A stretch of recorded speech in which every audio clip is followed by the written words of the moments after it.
For Eric J on Sports, I'm Eric J, and this is what I think. For years, people thought that college football players or college athletes should be paid because they generated so much revenue for their universities. A lot of players were paid, but they were paid under the table or they were paid behind closed doors in back alleys and things like that.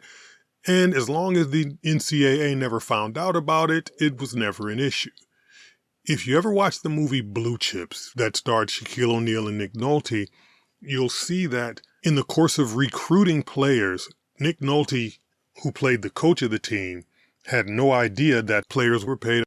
One player got a free tractor. One player's parents got a house and his mother got a job.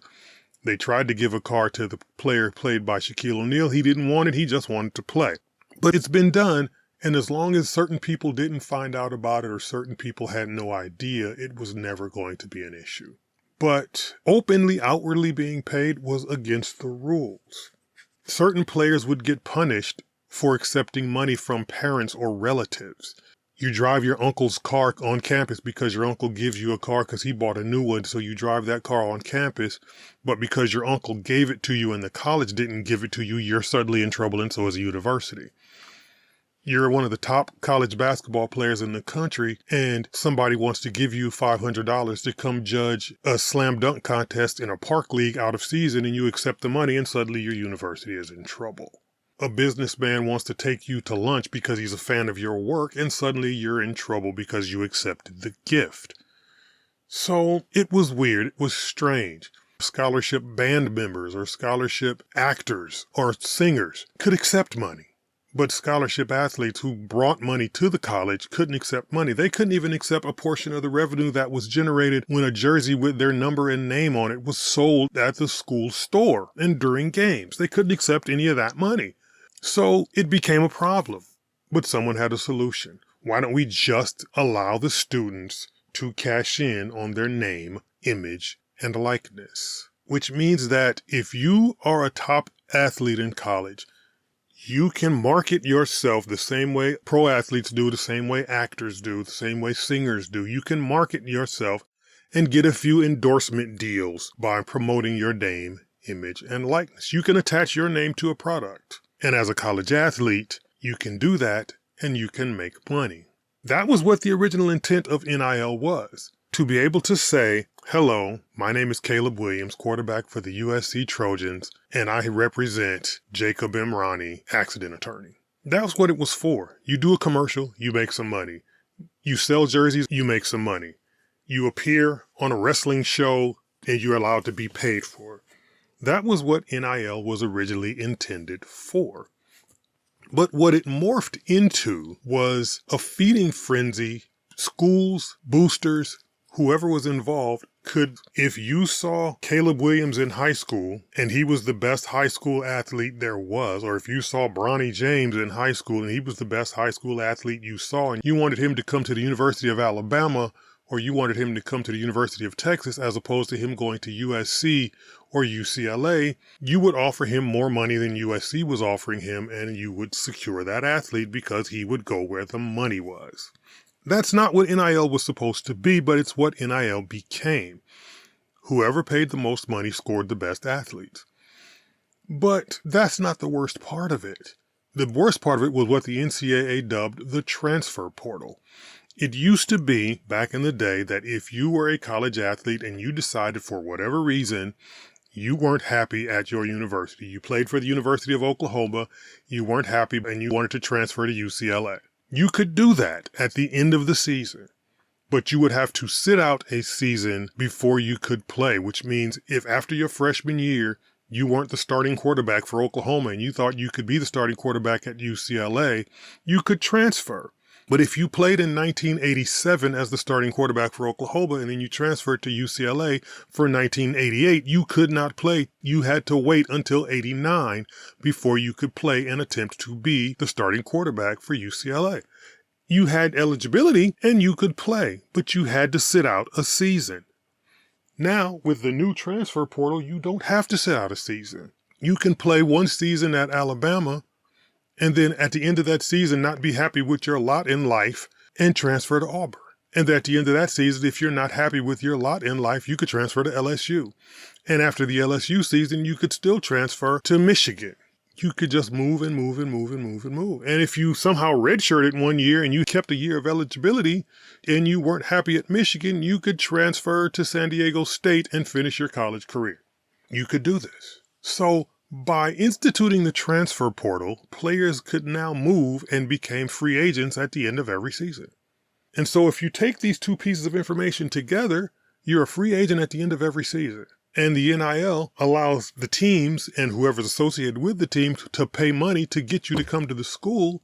Then what that means is whoever can pony up the most money can secure the best players. So if you got $2 million to go to Michigan for your freshman year, and you're a star quarterback or a star running back or a star point guard or a star second baseman, and you got $2 million to go to Michigan for your freshman year. If at the end of their freshman year, Florida comes to you and says, hey, we'd like to offer you $3 million to come to Florida, you could immediately transfer and play right away at Florida for $3 million.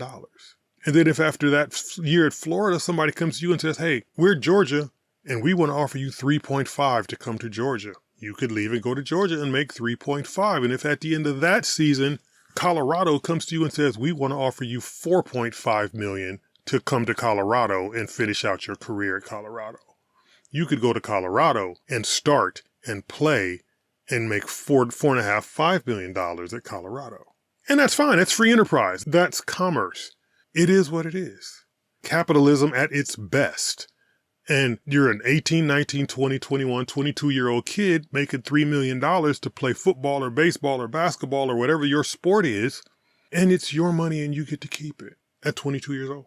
But the problem is, once you get drafted into the professional sport of your choice, football, baseball, basketball, whatever it is, you don't have that option. So what NIL and the transfer portal are doing, they are teaching the children bad habits.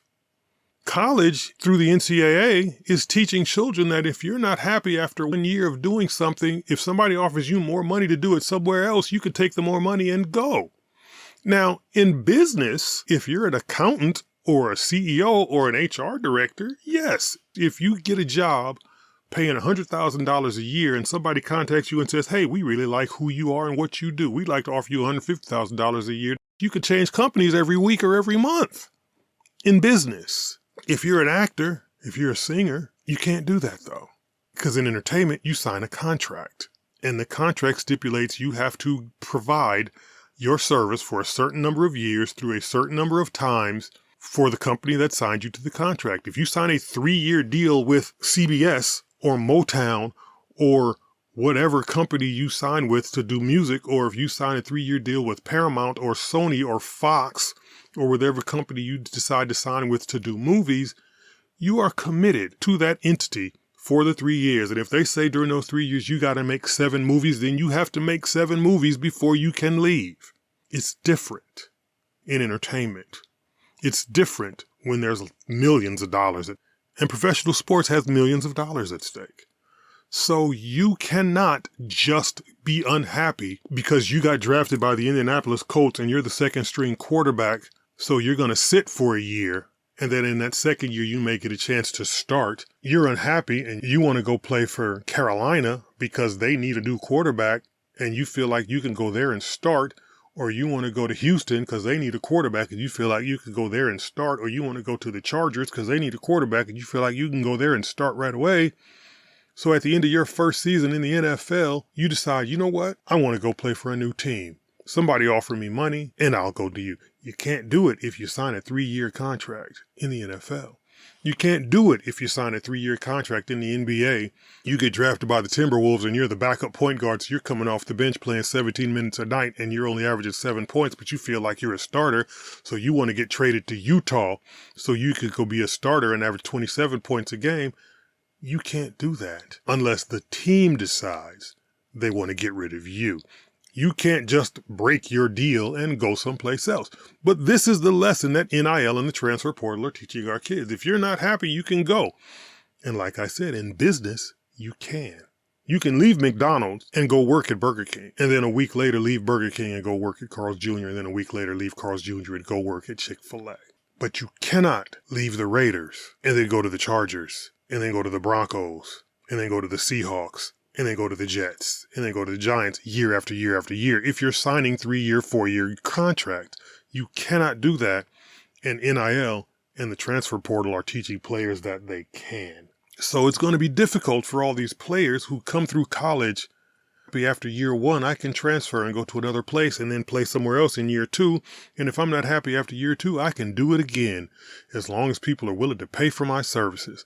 It's going to be a hard lesson for a lot of these kids to learn when they get to be professionals and you sign that first 3-year deal. And that 3-year deal stipulates you have to stay with your bad team, or you have to stay with your faulty organization for the entire 3 years before you could go somewhere else. And if that team decides they don't like you, you can't leave unless they get rid of you. That's the reality of professional sports. You can't just up and leave whenever you want to, just because you want to. You can do that in college, but you can't do that as a pro. So a lot of these kids who are doing it through the transfer portal now and calling out in their NIL saying, hey, this guy's giving me $2 million. If you give me 3, I'll come play for you. Then if you give me 4, I'll come play for you. It's going to be a hard lesson to learn when you get to the pros, and you can't do that. And you've got to stay with the Carolina Panthers for 3 years, or you've got to stay with the Charlotte Bobcats for 3 years or 4 years because that's what you signed for. It's a bad team and they're not featuring you, but you have to stay there because you're under contract. Now, what a lot of these kids will probably do is sign 2-year deals with a 1-year option. And if the teams allow it, then they'll do it, which means they can leave every year and go someplace else. But contracts are contracts. And a lot of these kids are going to have to learn that hard lesson.